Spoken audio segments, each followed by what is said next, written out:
Okay, so I couldn't really count earlier on it. There's actually 7 parts to this. So we've already done our intro here. Now what I'm going to talk about is a little bit about the orgs involved or the entities involved in the end-to-end process between Spanish Equity Release and Funding Factory, and all of the flows associated with these two entities, if you like, and all of the sub-entities. So in essence, what we're doing here is we're coming along with Spanish Equity Release and title. The bare ownership title is being converted into security through the magic of what happens in Funding Factory here. And then a load of cash from investors is being pooled together to purchase individual titles. So we've got title to security, cash to purchase. That's the kind of general mechanism that's going on here. So let's talk about some of the fundamental entities involved in all of this process. So what we have here is we've got a customer sausage factory.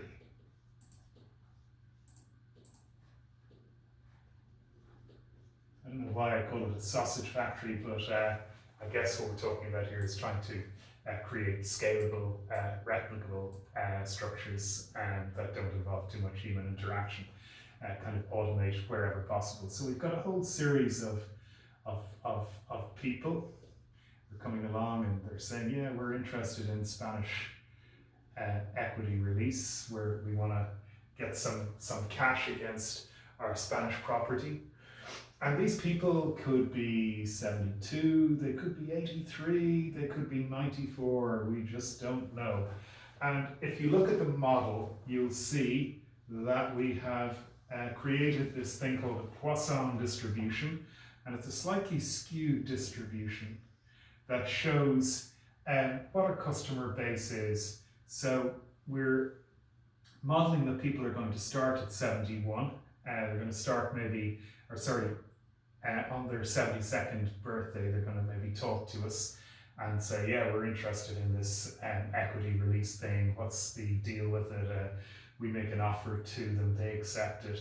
And then we model the experience that they have over the course of 30 years to, or 29 years to 100. So we model everything to 100 because less than 1,000 of the population actually reaches that grand old age. The statistics on that may change with medical improvements and stuff. So we have our 72-year-olds. There's going to be a certain number of those. We're reckoning that most people will come along and buy a place in Spain when they retire, maybe in their late 50s, early 60s, mid 60s. They use the place extensively, probably for 5 or 6 years. And then maybe they're starting to think, we want to spend more time with the grandchildren. So they go back to Ireland or England or Germany or France or wherever, and they're now thinking, maybe I want to release some of the equity that's in my Spanish home. So this is the sort of thinking. Yeah, so we think we'll get people who are 72, maybe spiking around the age of 78 in terms of the interest that people show. Maybe lots of people kind of look at doing release around 78 and just say that this is 86, and it kind of tapers off then with less and less people being interested in doing equity release as they get older and older. Now we have modelled, as I said, up to 100, and we've got flows, if you look at the financial model, up to that date. That just gives you an idea of the kind of cohorts we're talking about. Right, okay, so these customers, they make inquiries, and a certain number of them drop off, say, nah, it's not for me, but a certain number of them do become customers. So I'm just going to model customers 1 to n, and they interact with what's called, in securitization terms, an originator. It's kind of like Terminator. And this originator is Spanish prop solutions.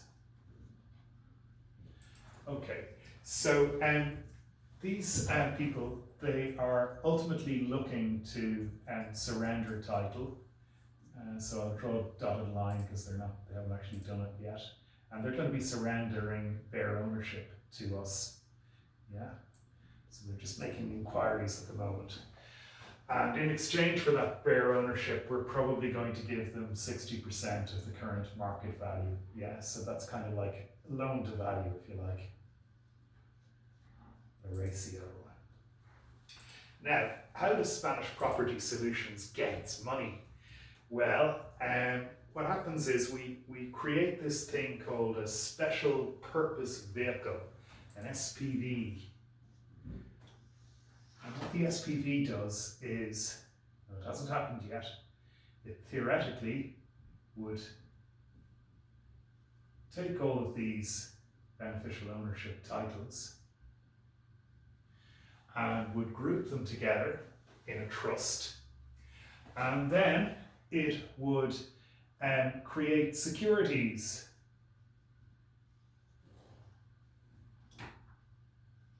And these securities might be, say for instance, denominated in 1,000 euro denominations, and they'll have a principal value plus a yield. And we think the yield is somewhere around about 6 to 7%, maybe a little bit higher actually. Now, what happens over here is we have an investor sausage factory. So we've got investor sausage factory.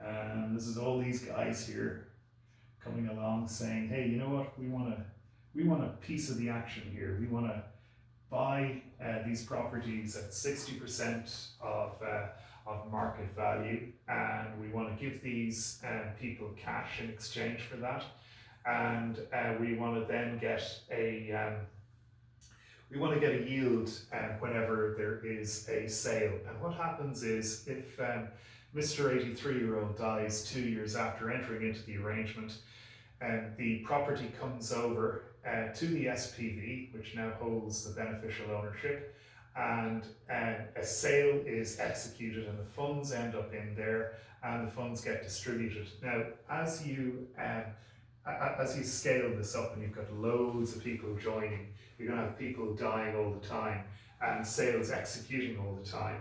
And so that's really where the cash flow comes from to fund this SPV. And what we're doing then is we're taking the investor sausage factory, or really it's these guys are going into an investor pool. So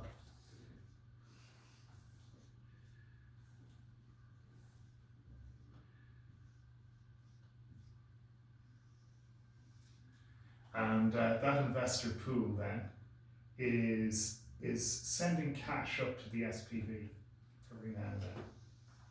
Yeah.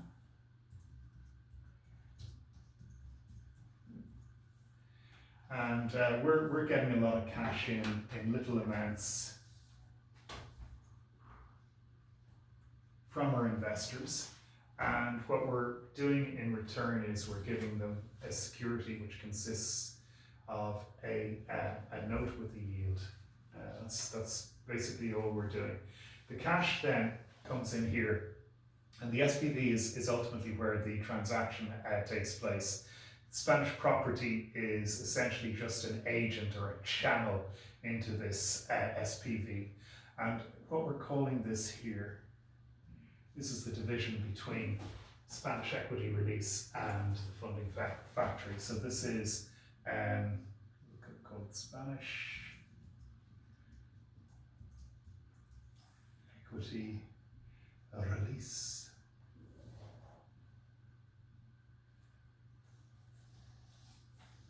And Funding Factory.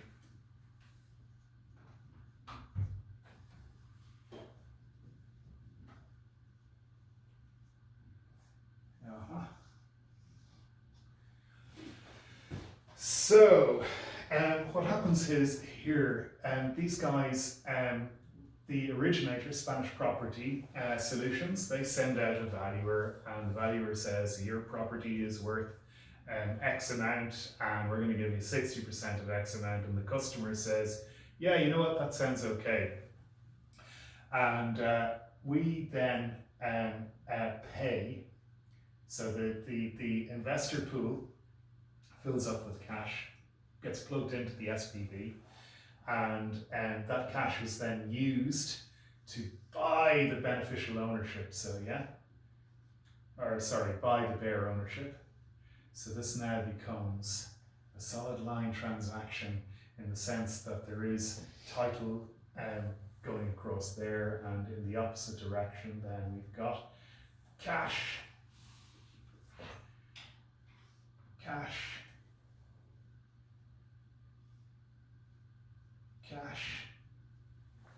coming back. And yeah, that's pretty much the end-to-end process. What else to say about this? I am going to do a worked out example of what happens from an investor perspective and what happens from a customer perspective. My feeling is that initially this process, this end-to-end process, is going to be a little bit clunky.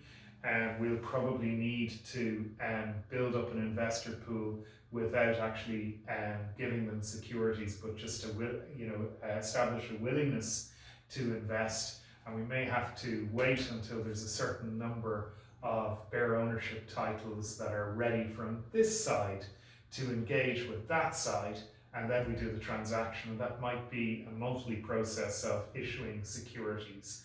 I honestly, I don't yet know how we're going to do this in fact, and how it's going to work out in terms of flows, but the overall mechanism, we have an idea of how that mechanism rolls out, and how the volume of transactions goes through. I don't know. It might be that, for instance, you gather together 30 customers and you gather together, say, 500 small-time investors,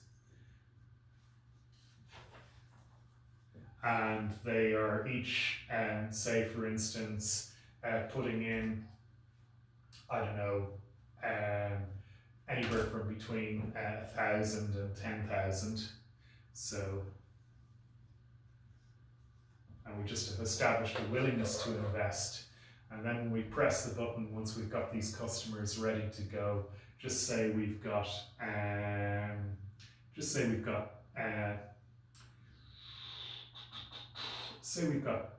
3 million from this investment pot, and we've got customers who at 60% of the total property portfolio, we're saying conveniently it's 3 million. So we might have to wait for all of that, and that might result in a wait on the customer side of a few weeks, a wait on the investor side for a couple of weeks before we get the security issued to them, and all of this stuff happening. So that's kind of like the end-to-end process. And I will work through, as I said, something more detailed now. But yeah, that's it. Okay, thanks.